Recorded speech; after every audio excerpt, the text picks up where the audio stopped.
Hi everyone, स्वागत करता हूं आपका अपने यूट्यूब चैनल मंजिल ऑनलाइन गुरु पर। फ्रेंड्स, आज का वीडियो जो है कुछ खास है और बहुत ही खास है, तो वीडियो को अंत तक जरूर देखना।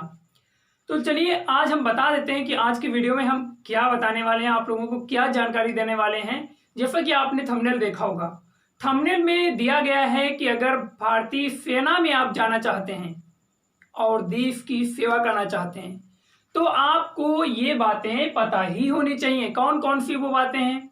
जैसे कि आप सेना में चले गए और आपको पता नहीं है कि सेक्शन क्या होता है, प्लाटून क्या होता है और कंपनी क्या होता है। आप मान लीजिए किसी कंपनी में हैं, ठीक है, तो आपको क्या पता, आप हो सकता है वो कंपनी ना सोच रहे हो। जैसे कि ये आपकी नालको, ये सारी कंपनियां हैं, महारत्न कंपनियां, नवरत्ना कंपनियां हैं और भी बहुत सारी, अमेजन भी एक कंपनी है ऑनलाइन, ठीक है।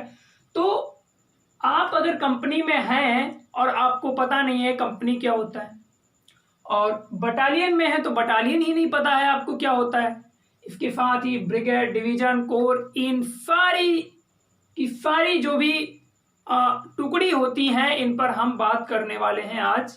और इनमें कितने सैनिक होती हैं ये भी हम आपको बता देंगे कि एक सेक्शन में कितने सैनिक होते हैं, प्लाटून में कितने होंगे, उसी प्रकार कोर में भी कितने सैनिक होंगे। कभी कभार आपने सुना होगा कि भारत सरकार ने बॉर्डर पे 4 बटालियन, 10 डिवीजन, 50 डिवीजन सैनिक भेजे हैं। चीन के साथ बढ़ते तनाव में 5 डिवीजन सैनिकों को भारत सरकार ने बॉर्डर पे और बढ़ा दिया है। तो ऐसे में उधर से भी जानकारी आती है, चाइना की तरफ से भी, चाइना ने भी अपने 10 डिवीजन सैनिकों को बॉर्डर पे तैनात कर दिया है, जिससे कि दोनों देशों के बीच तनाव बढ़ता जा रहा है। तो ऐसी खबरें आप सुनते ही रहते होंगे। तो ये सारी खबरें सुनने से आपको ये नहीं क्लियर होता है कि डिवीजन मीन्स कितना होता है, डिवीजन में कितने सैनिक होंगे, या डिवीजन क्या होता है, इसको कौन हैंडल करता है, समझे। तो ये सारा कुछ आपको नहीं क्लियर होता। तो आज की वीडियो में हम आपको यही क्लियर करेंगे और पूरा डिस्कस करेंगे इन कुछ महत्वपूर्ण शब्दों पर, और इनको कौन हैंडल करता है, इनका जो कमान होता है, किसके अधीन ये कार्य करते हैं, तो यह भी हम आपको बताएंगे। तो वीडियो को अंत तक जरूर देखना। वीडियो अच्छा लगे तो लाइक करना, शेयर करना, साथ में ही इसी प्रकार के वीडियोज पाने के लिए हमारे चैनल को भी सब्सक्राइब करना। तो चलिए शुरू करते हैं आज की इस वीडियो को। तो फ्रेंड्स, आपको सबसे पहले बता दें कि जो सेक्शन होता है भारतीय सेना में, ये सबसे छोटी टुकड़ी होती है। भारतीय सेना में थल सेना के अंतर्गत जो सेक्शन होता है ये सबसे छोटी टुकड़ी होती है, और इसमें आपको बता दें 8 से 11 सैनिक होते हैं। 8 सैनिक भी हो सकते हैं कम से कम, और मैक्सिमम 11 सैनिक हो सकते हैं। तो इस प्रकार से हम बात करें तो इस प्रकार से यहीं से अगर हम निकालना चाहें platoon, company, battalion, brigade, division और कोर, इन सब के सैनिकों को निकाल सकते हैं। कैसे, वो अभी आगे बताएंगे। तो भारतीय सेना की जो सबसे छोटी टुकड़ी होती है वो कौन सी का होती है, वो सेक्शन होती है। सेक्शन से थोड़ा बड़ा होता है प्लाटून। अब प्लाटून कितने सेक्शन को मिलाकर बनता है, तो एक प्लाटून बनता है 3 सेक्शन को मिलाकर के। 3 सेक्शन को मिला दिया तो एक क्या बन गया, प्लाटून बन गया। 3 सेक्शन को मिला दिया तो एक प्लाटून बन गया। अब जो प्लाटून होता है ये किसके अधीन कार्य करता है, जूनियर कमीशन्ड अधिकारी के अधीन कार्य करता है। किसके अधीन कार्य करता है, जूनियर कमीशन्ड अधिकारी के अधीन कार्य करता है, यानी कि जूनियर कमीशन्ड अधिकारी जो होता है इसका हेड होता है।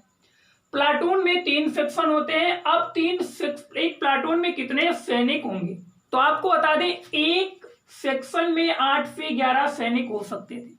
तो एक प्लाटून में कम से कम 24 सैनिक हो सकते हैं। 8 तिया 24 और 11 तिया 33, मैक्सिमम 33 सैनिक हो सकते हैं एक प्लाटून में, और मिनिमम 24 सैनिक हो सकते हैं।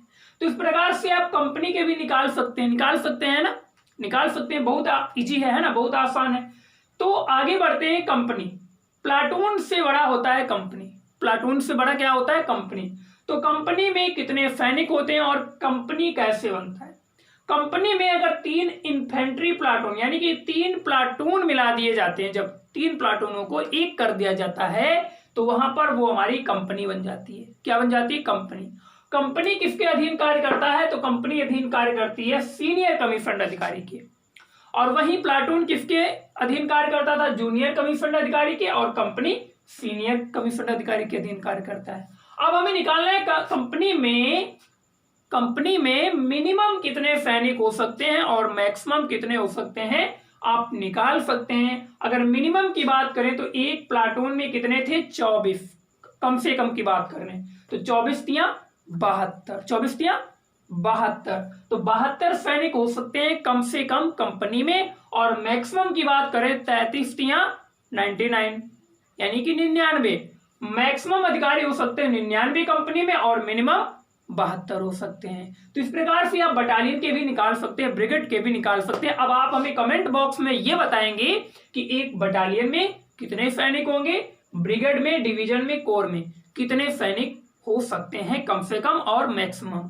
ठीक है, ये सारा का सारा कुछ आप कमेंट बॉक्स में बताइएगा। आगे बात करते हैं, कंपनी तो आप सीनियर कमीशन अधिकारी के अंतर्गत कार्य करती थी। और इधर में ये जो चित्र बना है इसको भी आप भूलना मत, ठीक है, इसको भी मत भूलना। और ये कौन है, इनका भी नाम आपको बताना है। ये कौन है, इनका नाम आपको बताना है। तो चलिए आगे बढ़ते हैं, बटालियन की बात कर लेते हैं। तो बटालियन जो फ्रेंड्स होती है वो कंपनी से बड़ी होती है। बटालियन किससे बड़ी होती है, कंपनी से बड़ी होती है। 4 कंपनी अगर मिला दी जाए, कितनी, 4 कंपनी अगर मिला दी जाती हैं तो एक बटालियन बन जाती है। 4 कंपनी मिलाने से क्या बन जाता है, एक बटालियन बन जाता है। यानी कि एक बटालियन में 4 कंपनी होती हैं। ये एक प्रकार का पैदल लड़ाकू दस्ता होता है, पैदल ही लड़ाई करने वाला दस्ता होता है। और इसका जो मुखिया होता है वो होता है लेफ्टिनेंट कमांडर होता है। कौन होता है, लेफ्टिनेंट कमांडर होता है। तो लेफ्टिनेंट कमांडर किसका मुखिया होता है, बटालियन का। ठीक है, बटालियन का हेड कौन होता है, लेफ्टिनेंट कमांडर। यानी कि हम कह सकते हैं बटालियन किसके अधीन कार्य करता है, लेफ्टिनेंट कमांडर के अधीन कार्य करता है। नेक्स्ट आगे बढ़ते हैं तो ब्रिगेड। ब्रिगेड किससे बड़ा होता है, ब्रिगेड बड़ा होता है बटालियन से। तो बटालियन से बड़ा ब्रिगेड होता है और ब्रिगेड बनता है 3 इन्फेंट्री बटालियन मिला करके एक ब्रिगेड बनता है। यानी कि 3 बटालियन को मिला दिया जाता है तो एक ब्रिगेड बन जाता है। यहां पर ये याद रखना 4 कंपनी को मिलाकर के बटालियन बनता है, बाकी लगभग सब में 3-3-3 है।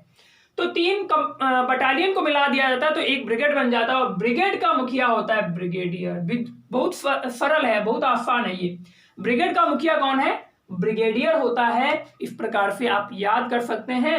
आगे बढ़ते हैं, डिवीजन की बात कर लें तो डिवीजन कैसे बनता है। डिवीजन को बनाने के लिए हमें 3 ब्रिगेड को एक में मिलाना पड़ता है। 3 ब्रिगेड के सैनिक होते हैं, उनको एक में मिला दिया जाता है तो एक डिवीजन बन जाता है। और डिवीजन किसके अधीन कार्य करता है, मेजर जनरल के अधीन कार्य करता है। किसके अधीन, मेजर जनरल के अधीन कार्य करता है। यानी कि मेजर जनरल जो होता है वो डिवीजन का क्या होता है, मुखिया होता है। आगे बात करें कोर की, तो कोर 2 या 3 डिवीजन जब मिला दिए थे, 2 डिवीजन या 3 डिवीजन मिला दिए जाएं तो एक कोर बन जाता है। और कोर किसके अंतर्गत, किसके अधीन कार्य करता है, लेफ्टिनेंट जनरल के अधीन कार्य करता है। या फिर हम कह सकते हैं लेफ्टिनेंट जनरल जो होता है ये भैया कोर का मुखिया होता है। तो इस प्रकार से आपको यह भी समझ में आ गया होगा कि सबसे बड़ा कौन है, छोटा कौन होता है, जूनियर कमीशन अधिकारी, फिर उससे थोड़ा सीनियर होता है सीनियर कमीशन अधिकारी, फिर उससे थोड़ा बड़ा होता है लेफ्टिनेंट कमांडर, और उससे थोड़ा बड़ा होता है ब्रिगेडियर, ब्रिगेडियर से बड़ा होता है मेजर जनरल, और मेजर जनरल से बड़ा होता है लेफ्टिनेंट कमांडर। अब आप क्या बनना चाहेंगे इनमें से, अगर आपको मौका मिलता है कभी, तो आप brigadier, lieutenant commander, senior commission अधिकारी या जूनियर कमीशन अधिकारी, या फिर मेजर जनरल, या फिर लेफ्टिनेंट जनरल, आप क्या बनना चाहेंगे इनमें से वो कमेंट बॉक्स में बताइए आप जरूर। और वीडियो कैसा लगा ये जरूर बताना। अगर अच्छी जानकारी तो लाइक करना, शेयर करना, साथ ही चैनल को सब्सक्राइब मत भूलना। चलिए मिलते हैं नेक्स्ट वीडियो में, तब तक के लिए दीजिए इजाजत, नमस्कार।